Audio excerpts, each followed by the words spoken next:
Lorsque la Seconde Guerre mondiale prend enfin fin, les conditions de la paix obligent la Finlande à céder le territoire de la Carélie à l'Union soviétique. Cela force 420 000 Finlandais à quitter leur foyer et à déménager de l'autre côté de la nouvelle frontière.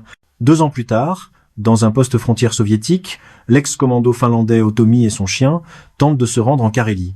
Après que les gardes passent plusieurs minutes à examiner son passeport, ils le laissent finalement passer. Au matin, Ottomi retrouve son ancienne maison, où sa famille a été tuée pendant la guerre.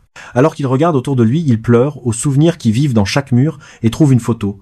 Le commandant de l'armée rouge soviétique Igor est libéré de sa cellule. Un officier supérieur commente le passé militaire de l'équipe d'Igor. Ils ont brûlé des villages entiers et tué brutalement des civils, y compris la famille d'Ottomi. C'est ce qui a poussé Ottomi à se venger en tuant plus de 300 soldats de l'armée rouge et à devenir une légende connue sous le nom de l'Immortel. L'armée sait qu'Ottomi est dans leur pays, alors ils promettent de payer Igor généreusement pour le tuer. De retour auprès d'Ottomi, il passe toute la journée à démonter sa maison et même la niche. Tout le bon bois est chargé dans son camion et tout ce qui est inutile est brûlé sur un bûcher. Puis Ottomi et son chien commencent à reprendre la route vers la Finlande. Après quelques heures de conduite, Ottomi trouve la route bloquée par un camion militaire. Alors qu'il est forcé de s'arrêter, il voit un second camion approcher par l'arrière. Un soldat demande son passeport et l'apporte au second camion, où Igor jette un coup d'œil pour confirmer qu'il s'agit bien de sa cible. Igor envoie un de ses hommes, qui allume un cocktail Molotov, tandis qu'un autre soldat sort un couteau. Ottomi attend que l'homme soit assez proche pour ouvrir la porte et le frapper avec, faisant en sorte que la bombe enflamme son corps. Ensuite, Ottomi fait marche arrière pour écraser le soldat au couteau, ce qui envoie son corps voler à travers la fenêtre du véhicule d'Igor. Un autre soldat ouvre le feu. Alors Ottomi avance pour saisir son arme et tirer le gars à travers la fenêtre, tout en passant sur le camion militaire.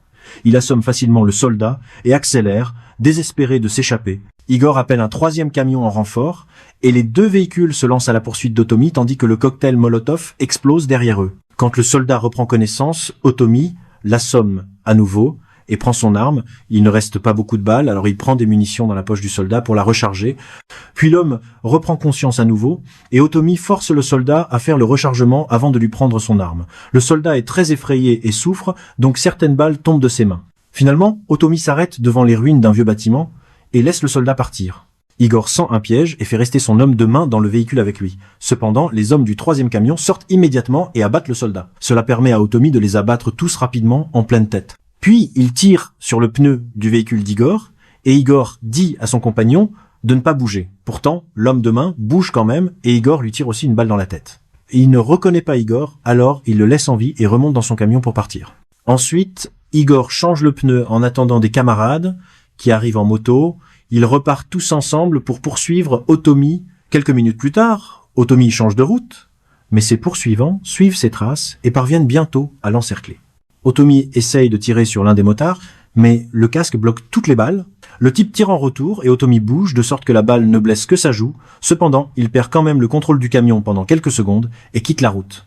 Après quelques difficultés, Ottomi reprend le contrôle de son véhicule et retourne sur la route où il est de nouveau encerclé. Il garde un œil attentif sur ses ennemis et remarque qu'une moto tombe soudainement sans son pilote. Il s'avère que l'homme est maintenant sur le toit du camion et il marche sur le bois pour se frayer un chemin vers l'avant pour ouvrir le feu. Ottomi l'entend et esquive ses tirs juste à temps. Puis il appuie sur les freins pour faire tomber l'homme. Alors que le camion continue d'avancer, le gars parvient à se sauver en se tenant à la calandre. Il trouve une chaîne avec un crochet et l'utilise pour attaquer lorsqu'il grimpe sur le capot. Ottomi esquive à nouveau et fait un virage brusque pour faire tomber l'homme définitivement cette fois. Les autres motards roulent autour de lui, mais Igor l'écrase avec son camion. Quand un motard s'apprête à ouvrir le feu, Ottomi percute une voiture abandonnée, la poussant contre le motard pour provoquer une explosion qui le tue. Un autre homme de main saute sur le toit du camion et se fraye un chemin jusqu'à la fenêtre pour entrer à l'intérieur. Il attaque Ottomi et le laisse pendre à la portière avant de prendre le volant. Le dernier motard se rapproche pour essayer de tirer, mais Ottomi le désarme rapidement. Ensuite, il prend un explosif à la ceinture du conducteur et l'insère dans la roue de la moto, provoquant son explosion. Ensuite, Ottomi prend la chaîne à l'avant du camion et l'enroule autour du cou du conducteur pour le jeter dehors avant de reprendre le contrôle du camion. Maintenant, il peut actionner la chaîne, qui commence à s'enrouler, et traîne l'homme de main sur le capot. Bientôt, sa tête est sur la calandre et la chaîne tire si fort qu'elle le décapite. Il n'y a plus de motard, Igor se rapproche et jette un cocktail Molotov sur le bois pour y mettre le feu. Furieux, Ottomi active les explosifs sur le corps décapité et le jette sur l'autre véhicule, obligeant Igor à sauter juste avant l'explosion. Pendant qu'Ottomi conduit à travers les bois pour éteindre le feu, Igor appelle des renforts. Quelques instants plus tard, Ottomi arrête le camion pour s'occuper des dernières flammes. Après avoir donné de l'eau au chien, il verse le reste sur le moteur en surchauffe. Lorsqu'il touche la blessure sur sa joue, il parvient à retirer la chevrotine. À ce moment-là, 2 avions commencent à voler au-dessus d'Otomi. Il attrape rapidement son chien et retourne dans son camion pour s'enfuir. Quand les avions ouvrent le feu, Otomi quitte la route pour éviter l'attaque. Puis, il entre dans une grange abandonnée et attend quelques minutes. Les avions tirent aussi sur la grange, mais ne font que briser des parties du toit. Ensuite, les avions volent haut dans le ciel avant de rapidement descendre pour bombarder la grange. Otomi conduit aussi vite que possible, évitant les explosions juste à temps. Il a recouvert l'arrière de son camion avec de grandes planches de bois de la grange, qui bloquent les balles quand les avions tirent à nouveau sur lui. Bientôt, il traverse la forêt, et l'un des avions vole bas sur le côté pour le suivre tout en continuant à tirer. Otomi appuie soudainement sur les freins, mais l'avion ne peut pas s'arrêter à temps, donc une aile se brise contre le camion. Cela fait s'écraser l'avion et exploser. Otomi attend encore quelques secondes, mais il n'entend plus aucun bruit, alors il conduit sur les débris pour partir. Au bord de la forêt, Otomi jette un autre regard vers le ciel et est surpris de ne rien voir. Le voyage continue, et bientôt il roule près de la falaise, où l'autre avion réapparaît.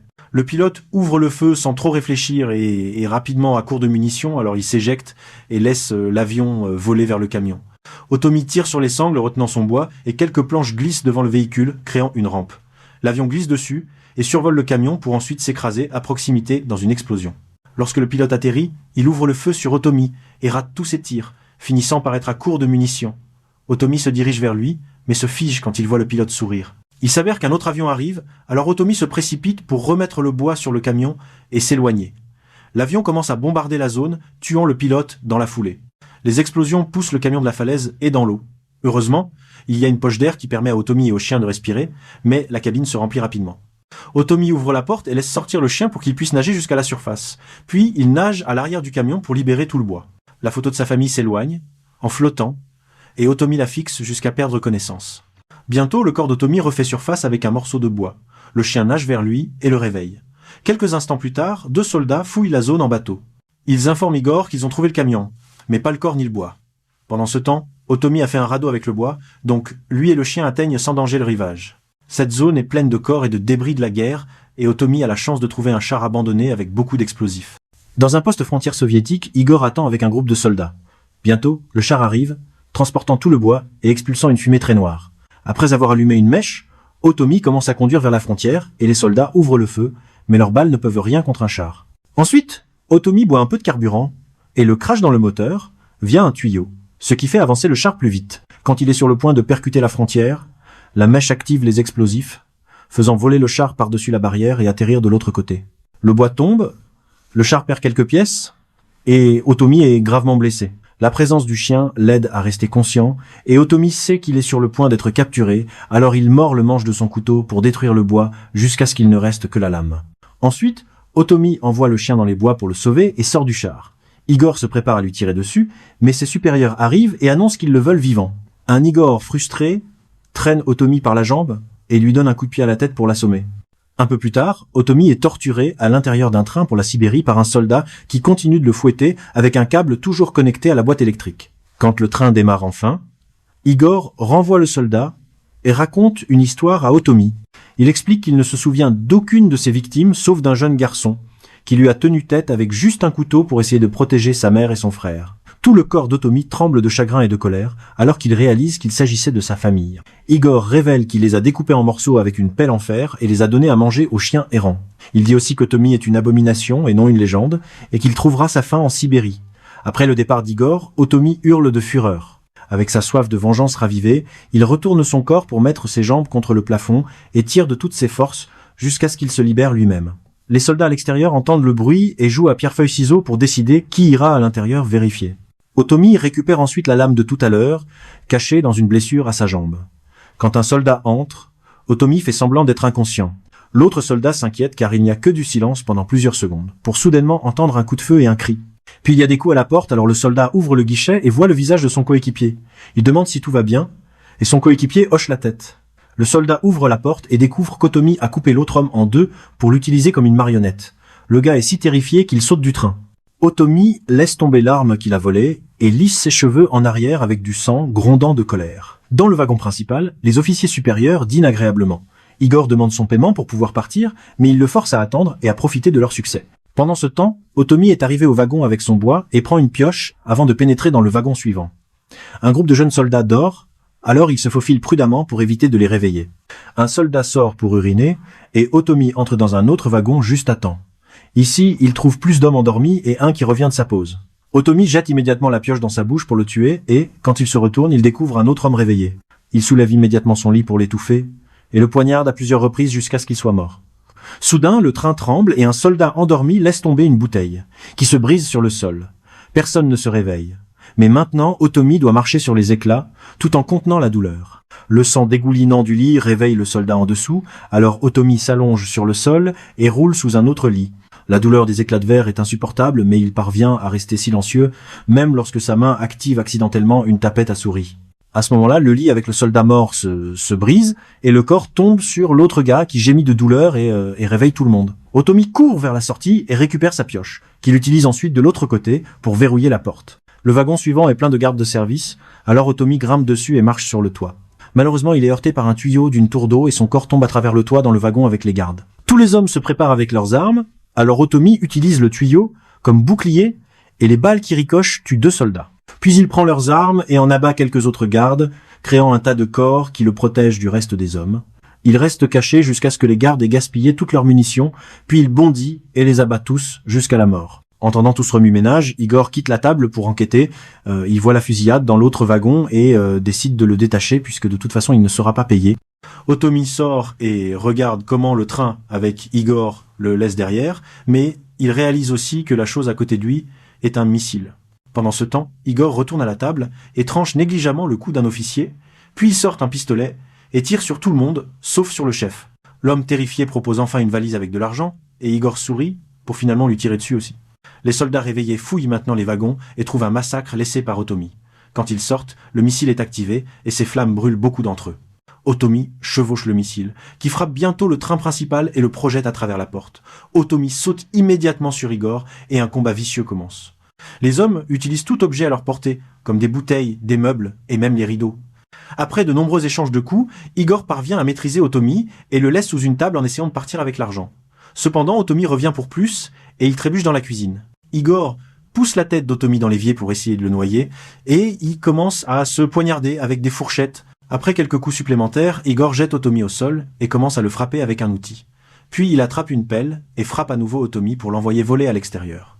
Alors qu'Otomi atterrit sur la plateforme du missile, Igor lui demande ses derniers mots. Otomi crache un boulon qu'il a pris de la base du missile et actionne les freins pendant que le missile vole vers le train. Il perce le crâne d'Igor avant d'exploser dans une énorme explosion. À la frontière finlandaise, 2 soldats entendent des bruits étranges. Soudain, Otomi arrive sur un chariot plein de son bois. Il leur montre son passeport brûlé et on le laisse passer. Quelque temps plus tard, Otomi construit une maison dans les bois lorsque son chien se met soudainement à aboyer. Un groupe d'étrangers s'approche d'eux et Otomi se prépare à se battre, mais ils sont en fait là pour aider. Otomi ne peut que pleurer en acceptant leur gentillesse. Assurez-vous de vous abonner et d'activer les notifications pour pouvoir regarder plus de vidéos comme celle-ci.